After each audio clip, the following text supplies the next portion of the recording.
안녕하세요. 6월 20일 화요일 마이드라에 오신 여러분들을 환영하고 축복합니다.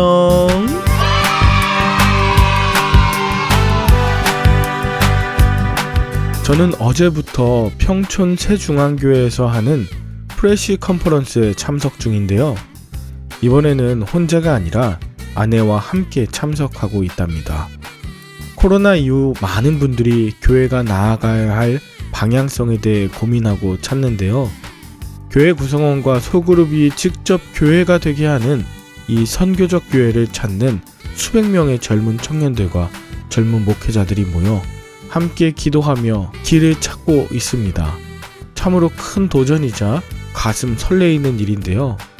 복음적인 말씀을 함께 나누며 교회를 이루어가는 이 선교적 컨퍼런스를 통해 저도 아름다운 선교적 교회를 꿈꾸며 이 시대에 복음을 전하는 증인 되도록 기도 부탁드리며 오늘의 마이드라를 힘차게 시작해 보도록 하겠습니다. 자, 출발!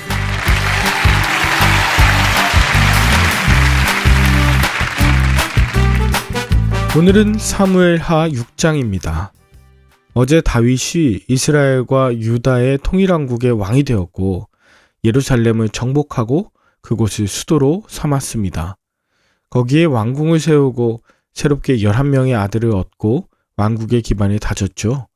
그런데 이것을 보고 자신의 봉신으로 여기던 블레셋이 이스라엘에 쳐들어와 두 번의 큰 전쟁이 있었고 이때 다윗은 하나님을 의지하며 모든 전쟁에서 이길 수 있었습니다. 그리고 다윗은 이 전쟁을 통해 그간 블레셋에게 빼앗겼던 이스라엘의 영토를 다시 되찾았습니다. 이제 오늘 본문에서는 다윗의 왕국이 안정된 후에 기럇 여아림에 있던 하나님의 법궤를 예루살렘으로 가지고 올 계획을 세웁니다. 이때 법궤를 새 수레에 싣고 오려다가 소들이 나곤의 타작마당에서 갑자기 뛰어 떨어지는 법궤를 손으로 잡던 우사가 즉사하는 이런 무서운 사건이 벌어졌습니다. 이 일로 다윗은 법궤에 모셔오기를 두려워하였지만 아이러니하게도 법궤를 두었던 오벳 에돔의 집에 하나님이 복을 주셨다는 소식을 듣습니다. 이에 다윗은 다시 한번 용기를 내어 예루살렘으로 법궤를 모시고 올 계획을 갖게 되죠. 첫 번째 시도는 실패했지만 그 후에 법궤를 어깨에 메고 옮겨 무사히 예루살렘의 자신의 성에 안치할 수 있었습니다. 그는 하나님께 감사의 제사를 드리며 온 백성과 축제의 기쁨을 나누었습니다. 다윗은 축제가 끝난 뒤에 자신의 가족을 축복하러 왕궁으로 돌아왔습니다. 이때 미갈이 다윗을 맞이하려고 나와 자신이 본 다윗의 행위에 대해서 평가합니다. 미갈은 얼마나 영광스럽냐며 다윗을 비꼬는데요. 당신의 신복의 계집종이라고 자신을 비하하면서까지 채통을 잃고 사람들 앞에서 더 낮고 어리석게 행동했다고 다윗을 비난합니다. 이에 대해 다윗은 자신의 행동이 여호와 앞에서 한 것이라며 이것이 왜 부끄럽고 어리석은 일이라 하면서 분노하죠. 사실 이들의 대화를 보면 너무나 가슴이 아픕니다. 21절에 보면 다윗이 미갈에게 노골적으로 네 아버지의 집이 하나님께 버림받았다라는 것을 강조하면서 미갈과 그의 집안을 공격합니다. 그리고 자신이 그렇게 비천해도 그래도 나는 왕이다라는 사실이 변함없다 하며 미갈에게 매우 강하게 인신공격합니다. 그리고 23절 미갈이 죽는 날까지 자식이 없었다고 하는데요. 이것은 다윗이 이 사건 이후에 미갈을 다시는 찾지 않았고 그 결과 아이가 없었다는 것으로 볼 수 있죠. 여러분, 오늘 본문에서는 먼저 미갈이 다윗을 업신여기며 비난했기 때문에 다윗이 미갈에게 화를 내는 것은 정당해 보여요. 하지만 전체적으로 미갈과 다윗의 관계를 보면 미갈은 다윗을 사랑했던 여인이잖아요. 그리고 전에 사울로부터 다윗의 생명을 살려준 은인이었지 않습니까? 그런데 오늘 다윗은 미갈에 자신의 왕권을 강화하고 사울의 집안이 다시 일어나는 것을 원천 봉쇄하기 위해 미갈이 10년을 같이 산 남편과 강제로 갈라놓아 억지로 성으로 데려왔죠. 그리고 오늘 사건 이후에도 미갈을 다시는 찾지 않아 사울 가문이 다윗 왕국에서 그 어떤 자리도 차지할 수 없도록 씨를 말린 것입니다. 이렇게 사울 가문은 역사 속으로 완전히 사라지게 됩니다.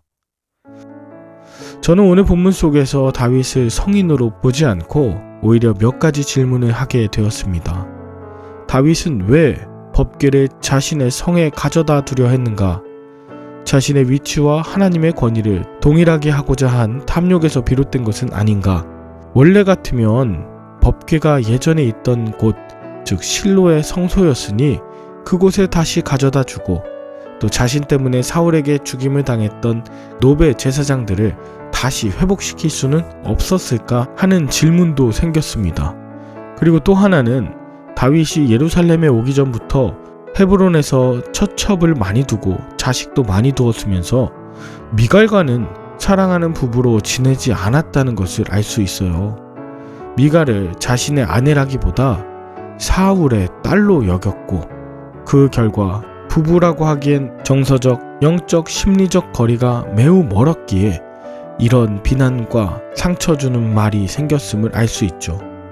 부부간 갈등이 생겼을 때 집안까지 거들먹거리며 저주하는 것은 부부간의 상한 감정을 회복하는데 아무런 도움이 되지 않습니다.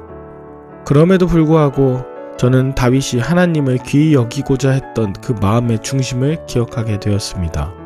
게다가 세수레의 법궤를 가져오다가 우사가 죽는 사건을 통해 거룩함을 훼손한 것에 대해 회개하는 마음, 이 진심을 보게 되었죠. 기쁨과 감사가 충만해 드리는 예배, 두려움과 떨림이 가득한 그의 몸짓은 오늘날 제가 회복해야 할 예배자의 자세임이 틀림없고 그동안 근엄하고 고상한 종교행위 속에 경직된 저의 예배의 모습을 돌아보게 하는데도 큰 의미가 있었습니다. 저와 여러분들의 삶 가운데 하나님을 사랑하는 마음과 함께 가정을 온전히 지키는 균형이 이루어졌으면 좋겠습니다. 하나님을 사랑한다고 하면서 생기는 여러 가지 열정과 욕망이 폭력과 고집스러움을 가져오지 않았으면 좋겠어요. 하나님은 우리의 진정성 있는 예배와 진심으로 살아내는 그 삶을 모두 받기 원하시는 분이심을 믿습니다. 오늘도 저와 여러분들의 하루가 하나님 앞에서 거룩함과 즐거움 모두 다 회복되고 특별하게 가정의 배우자나 그리고 자녀들과의 온전한 관계가 회복되는 복된 하루 될 수 있기를 간절히 축복합니다. 함께 기도할까요? 하나님 아버지, 오늘의 말씀을 통하여 그간 나의 모습을 돌아보게 되었습니다. 말씀을 찾지 않고 잃어버렸던 지난 날들을 회개하게 하옵소서. 내 마음대로 말씀을 다루고 나의 탐욕을 위한 수단으로 여긴 과거도 회개하길 원합니다. 자유함과 온전함으로 예배하지 못하고 그저 예배 자리에 평가하는 자세로 임했던 미갈 같은 나의 태도를 돌아보고 또 예배당 안에서만 거룩할 뿐 가정과 삶에서는 그렇지 못하였던 다윗의 모습 또한 회개하오니 불쌍히 여겨 주시옵소서.